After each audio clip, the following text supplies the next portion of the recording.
नमस्कार, स्वागत है आप सभी का सुजस सारांश की इस क्लास में। इस क्लास में हम पढ़ते हैं राजस्थान का करंट अफेयर्स और आधार होता है हमारा राजस्थान सरकार की सुजस पत्रिका। तो जैसा कि आप जानते हैं कल की क्लास हो नहीं पाई थी, इसलिए आज 19 दिसंबर और उसके साथ ही 20 दिसंबर दोनों दिन की जो पत्रिका है सुजस पत्रिका, उसको मर्ज करके आज एक साथ क्लास की जा रही है। शुरुआत करते हैं हेडलाइंस के साथ। सबसे पहले आप यहाँ देख पा रहे हैं कि राज्य सरकार के 4 वर्ष कंप्लीट हुए, इसलिए सरकार द्वारा अपनी जो योजना और जो उपलब्धियां हैं उनका बार बार व्यापक प्रचार किया जा रहा है। यहाँ हम देख पा रहे हैं कि निर्भया फंड के लिए 60 करोड़ रुपए का अतिरिक्त बजट स्वीकृत किया गया। फिर मुख्यमंत्री श्री अशोक गहलोत द्वारा घोषणा की गई है कि सस्ता घरेलू गैस सिलेंडर अब दिया जाएगा, यानी कि जो आगामी बजट है उसमें गैस सिलेंडर को सस्ता किया जाने का प्रावधान है। और एम्बुलेंस बेड़े में 167 नए वाहन शामिल होंगे और यहाँ दी गई है मुख्यमंत्री चिरंजीवी जीवन रक्षक योजना। अगले पेज पर बढ़ते हैं तो 21 लाख किसानों का 8,215 करोड़ रुपए के कर्ज माफ किए गए। आपने जैसे नोटिस किया होगा पिछले एक दिन पहले स्वास्थ्य के क्षेत्र में सरकार ने जो काम किए उनको लेकर सारा फोकस था। आज ऐसे ही ज़्यादातर जो फोकस है वो किसानों के या कृषि कल्याण के क्षेत्र में सरकार के क्या क्या प्रयास हैं उनको आधार बनाते हुए ज़्यादातर आज की मैगजीन रखी गई है। जैसे कि यहाँ अलग से कृषि बजट की शुरुआत की गई और यहाँ छोटी छोटी वो सारी योजनाओं का नाम लिखा हुआ है जो किसानों से संबंधित है, जैसे कि राजस्थान सूक्ष्म सिंचाई मिशन, राजस्थान जैविक खेती मिशन, राजस्थान बीज उत्पादन वितरण, मिलेट्स प्रोत्साहन, इस तरह से बहुत सारे जो कृषि से संबंधित मिशन है आज पूरी मैगजीन में वही है। यहाँ किसानों के उत्थान के लिए योजनाएं लागू, किसानों को व्यवसाय से जोड़ने के विभिन्न प्रयास। आगे बढ़ते हैं, यहाँ है बिजली बिल माफ करना किसानों का, जो कौन सी योजना है, किसान मित्र ऊर्जा योजना। ये सारी चीजें हम पहले पढ़ चुके हैं क्योंकि इसमें भी आज वही सारी चीजें हैं जो सरकार की पिछले 4 साल की उपलब्धियां हैं, तो वापस उनको आज देखेंगे हम। किसानों को 55.46 लाख फसल बीज मिनी किट वितरित किए गए। ERCP के बारे में, यानी कि पूर्वी राजस्थान जो नहर परियोजना है उसका निर्माण कार्य जल्दी पूरा करने के लिए एक निगम गठित किया गया है। आगे अगले पेज पर पढ़ते हैं तो जन आधार और पहचान योजना के लाभ इधर हैं। सिकंदरा में उमड़ी भीड़, यहाँ क्या था तो दौसा जिले के सिकंदरा में राज्य स्तरीय प्रदर्शनी हुई जिसमें काफ़ी लोगों ने पार्टिसिपेट किया। यहाँ पशुपालकों के लिए एजोला के बारे में जानकारी दी गई। एजोला क्या है? एजोला एक शैवाल है जो कि पशुओं को चारे के रूप में प्रयुक्त किया जा सकता है। यहाँ उद्योग विभाग की योजनाओं में आम जनता की रुचि जगी और राजस्थान को डिजिटल नवाचारों के लिए राष्ट्रीय पुरस्कार। अब आगे ये है 20 दिसंबर 2022 वाली मैगजीन। इसमें देखते हैं कौन कौन सी चीज़ें हैं खास। यह डिलीवरी टैक्सी सेवाओं में कार्यरत युवाओं के हितों की रक्षा के लिए नई नीति बनेगी और अगले जो बजट है उसमें इन लोगों का ध्यान रखा जाएगा, यानी कि जो डिलीवरी बॉय होते हैं ऑनलाइन सामान खरीदने के लिए जब हम ऑर्डर करते हैं तो जोमेटो, स्विगी या फिर अमेजोन या फिर फ्लिपकार्ट, इन सब के जो डिलीवरी बॉय हैं उनको मद्देनजर रखते हुए उनके लाभ या उनकी समस्याओं को ध्यान में रखते हुए सरकार आगामी बजट में उनके लिए भी कुछ ना कुछ योजना लाने के बारे में बात कर रही है। और जोधपुर में जो गैस सिलेंडर हादसा हुआ उसके मृतकों को जो दी जाने वाली, उनके परिजनों को जो दी जाने वाली राशि है, सरकार ने उनको संविदा पर नौकरी और साथ ही 2 लाख रुपए की सहायता राशि जो पहले थी उसको बढ़ाकर अब 5 लाख रुपए प्रति व्यक्ति किया है। इधर है कोविड-19 जिसमें मृतक राजकीय कर्मचारियों के आश्रितों को 50-50 लाख रुपए के चेक सौंपे गए। और ई-गवर्नेंस से सुशासन, ये राजस्थान सरकार की पॉलिसी। यहाँ राजीव गांधी ग्रामीण ओलंपिक खेलों के बारे में दिया गया है, तो पिछले 4 सालों में से सबसे बड़ा एक आयोजन ये भी है। और साथ ही खेलों के क्षेत्र में राज्य सरकार ने जो प्रयास किए हैं, जैसे कि 229 पदक विजेता खिलाड़ियों को सरकारी नौकरी दी गई है।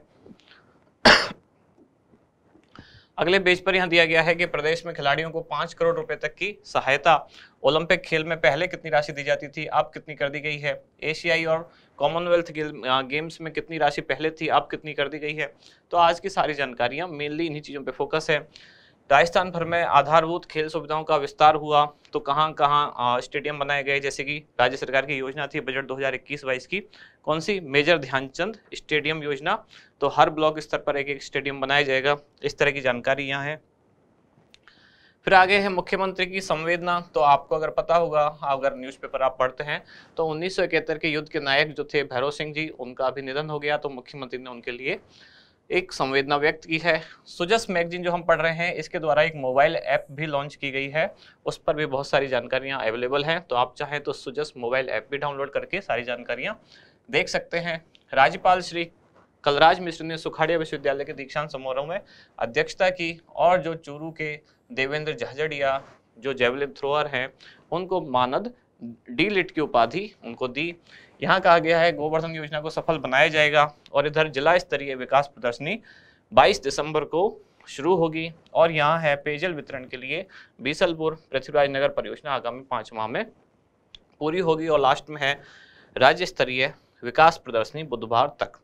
तो जैसा कि आपने देखा, पिछले 4 साल में राज्य सरकार ने जो प्रयास किए, लगातार अभी 28 दिसंबर तक यही चलता रहेगा, जिसमें कि सरकार की जो प्रमुख उपलब्धियां और प्रमुख योजनाएं हैं वही लगातार रिपीट होती रहेंगी। इनमें से बहुत सारी चीज़ें हम पहले पढ़ चुके हैं।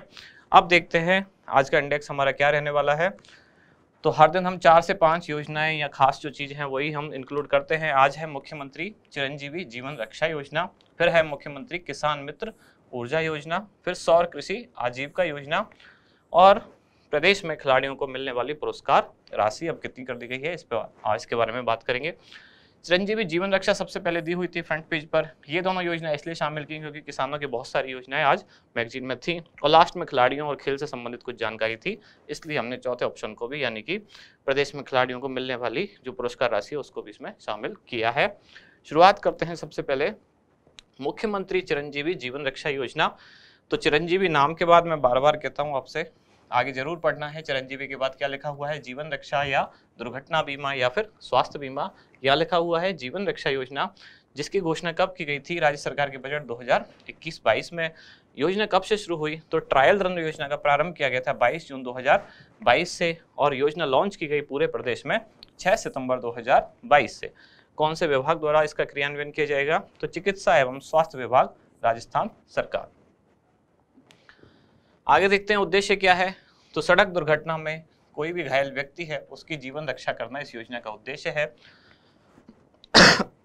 यानी कि कई बार ऐसा होता है कि कुछ कानूनी झंझटों में पड़ने से बचने के लिए बहुत सारे लोग घायलों को समय पर अस्पताल पहुंचाने से बचते हैं, क्योंकि अगर व्यक्ति पहुंचाता है तो पहुंचाने वाले से भी बहुत सारी पूछताछ की जाती है। इस योजना के माध्यम से ये सारी चीज़ें हटाई गई हैं, और यदि कोई व्यक्ति घायल को तुरंत अस्पताल पहुंचाता है तो राज्य सरकार उसको 5,000 रुपये का इनाम और प्रशस्ति पत्र भी देगी, ताकि घायलों की जीवन रक्षा की जा सके। इसलिए योजना का नाम क्या है, चिरंजीवी जीवन रक्षा योजना। राज्य के सरकारी तथा निजी अस्पताल दोनों इस योजना के तहत शामिल किए गए हैं। यानी कि अगर ऑप्शन में ऐसा हो केवल सरकारी केवल निजी, तो वो गलत होंगे। सरकारी और निजी दोनों अस्पताल इस योजना के दायरे में आते हैं। घायल व्यक्ति देश के किसी भी राज्य का निवासी हो सकता है, ये बहुत इंपॉर्टेंट बात है इस योजना की। राजस्थान की ज़्यादातर योजनाएं राजस्थान के लोगों के लिए ही लागू होती हैं, लेकिन इस योजना के तहत पूरे देश का कोई भी नागरिक किसी भी राज्य का निवासी इस योजना के तहत लाभान्वित होगा। और इस योजना के लिए चिरंजीवी योजना यानी कि चिरंजीवी स्वास्थ्य बीमा योजना का पात्र होना अनिवार्य नहीं है। योजना के लिए आवश्यक धन की पूर्ति किसके द्वारा की जाएगी, तो अलग से एक कोष बनाया जाएगा, समर्पित सड़क सुरक्षा कोष, उसके माध्यम से आपूर्ति की जाएगी। राजस्थान में ये योजना किसकी तर्ज पर लागू की गई, तो तमिलनाडु की तर्ज पर लागू की गई। जब भी मैंने ये बात बताई तब भी मैंने साथ के साथ ये भी बताया, ऐसे ही तेलंगाना की तर्ज पर राजस्थान में क्या लागू किया गया, महिला निधि क्रेडिट कोऑपरेटिव जो फंड है, जो बैंक है, उसकी स्थापना की गई। और जिन लोगों ने आज सेकंड ग्रेड वाला एग्जाम दिया होगा उनको पता होगा आज ये क्वेश्चन पूछ भी ले गया। मैंने बहुत बार ये बताया, फर्स्ट ग्रेड में भी ये पूछा गया, वही क्वेश्चन अब सेकंड ग्रेड में भी रिपीट हो गया और तेलंगाना पूछा गया। हो सकता है अभी जिनका है उनसे ये पूछ ले तमिलनाडु, ये कौन सी योजना है, तो चिरंजीवी जीवन रक्षा योजना, जो कि तमिलनाडु की तर्ज पर राजस्थान में लाई गई।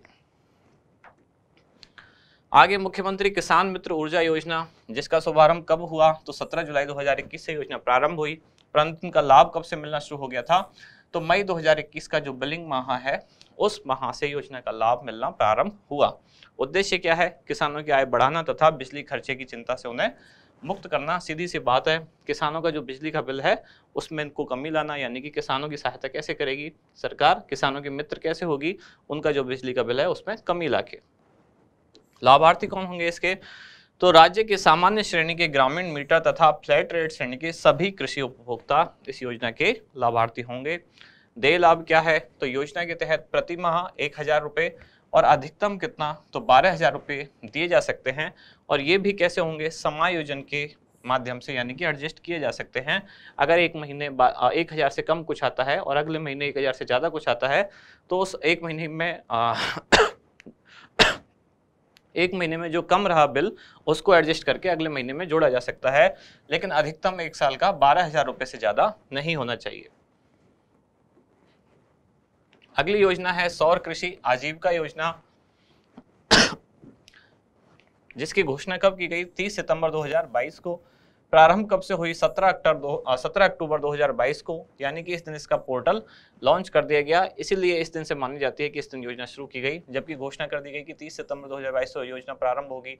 लेकिन असली प्रारंभ तब माना जाता है जिस दिन पोर्टल लॉन्च होगा। पोर्टल लॉन्च होने के बाद ही योजना का लाभ लिया जा सकता है। तो 17 अक्टूबर 2022 को पोर्टल लॉन्च हुआ। उद्देश्य क्या है, किसानों की जो अनुपयोगी भूमि है उस पर सौर ऊर्जा संयंत्र स्थापित करना। विशेषताएं, किसानों द्वारा उनकी अनुपयोगी भूमि को लाभकारी लीज दर पर देकर सौर ऊर्जा संयंत्र स्थापित किए जा सकेंगे। योजना के अंतर्गत एक ऑनलाइन पोर्टल विकसित किया जाएगा जो कि अब लॉन्च हो चुका है 17 अक्टूबर को, और पोर्टल पर किसान या भूमि मालिक भूमि लीज पर देने हेतु पंजीकरण कर सकेगा तथा भूमि विकासकर्ता यानी कि जो उस पर सोलर प्लांट लगाएगा वो उस विवरण के अनुसार सौर ऊर्जा संयंत्र स्थापित कर सकेगा। भूमि विकासकर्ता को पीएम कुसुम योजना के तहत जो केंद्रीय अनुदान है उसका 30% भी लाभ प्राप्त होगा। यानी इसी तरह की एक योजना केंद्र सरकार द्वारा भी संचालित है जिसका नाम क्या है, पीएम कुसुम योजना। अब पीएम कुसुम योजना भी सोलर प्लांट लगाने वाली ही योजना है, लेकिन यदि कोई लैंड डेवलपर यानी भूमि विकासकर्ता इस योजना के तहत यानी कि सौर कृषि आजीविका योजना जो राजस्थान सरकार की है उसके तहत अगर सोलर पैनल लगाता है तब उसको पीएम कुसुम योजना के तहत भी केंद्रीय अनुदान का 30% यानी कि लागत का 30% भाग वहां से भी प्राप्त होगा। भूमि मालिक यानी कि किसान, भूमि विकासकर्ता और तीसरा प्रदेश सरकार, इन तीनों के बीच में एक त्रिपक्षीय अनुबंध किया जाएगा। और लास्ट में यह है कि अब राजस्थान में खिलाड़ियों को मिलने वाली जो पुरस्कार राशि है वो बढ़ा दी गई है। तो आप भी हर दिन पढ़ते ही होंगे, इसलिए एक साथ आज यहाँ सबको देख लेते हैं कि पहले किस खेल में कितने मिलती थी और अब उसको कितना कर दिया गया है। जैसे कि सबसे पहले है ओलंपिक खेल। ओलंपिक में अगर कोई खिलाड़ी स्वर्ण पदक जीतता है तब उसको कितने मिलेंगे, 3 करोड़ रुपए। पहले थी ये राशि 75 लाख। सिल्वर मेडल यानी कि रजत पदक जीतने पर अब कितने रुपए, 2 रुपए, और पहले ये कितना था 2 करोड़ रुपए, और पहले कितना था 50 लाख। कांस्य पदक जीतने पर अब कितने, 1 करोड़ रुपए, जो कि पहले कितना था 30 लाख। ऐसे ही एशियाई खेल और कॉमनवेल्थ खेल हैं, उनमें अगर कोई गोल्ड मेडल जीतता है राजस्थान का खिलाड़ी तो उसको कितने रुपए, 1 करोड़ रुपए, और यदि सिल्वर मेडल जीतता है तो 60 लाख रुपए, और यदि ब्रॉन्ज मेडल जीतता है तो 30 लाख रुपए। ये राशि पहले कितनी थी, तो पहले गोल्ड के लिए 30 लाख, रजत के लिए 20 लाख और ब्रॉन्ज के लिए 10 लाख। और लास्ट में आज का क्वेश्चन ये क्या है, एशियन तथा कॉमनवेल्थ गेम्स में स्वर्ण पदक जीतने पर राजस्थान के खिलाड़ी को राज्य सरकार द्वारा कितनी पुरस्कार राशि दी जाएगी। कौन से गेम्स, एशियन तथा कॉमनवेल्थ। ऑप्शन है आपके 3 करोड़, 2 करोड़, 1 करोड़ या 30 लाख। तो क्या होगा इसका सही जवाब, वो आप बताएं कमेंट्स में। अब मिलते हैं कल अगली न्यूज के साथ अगली क्लास में। धन्यवाद।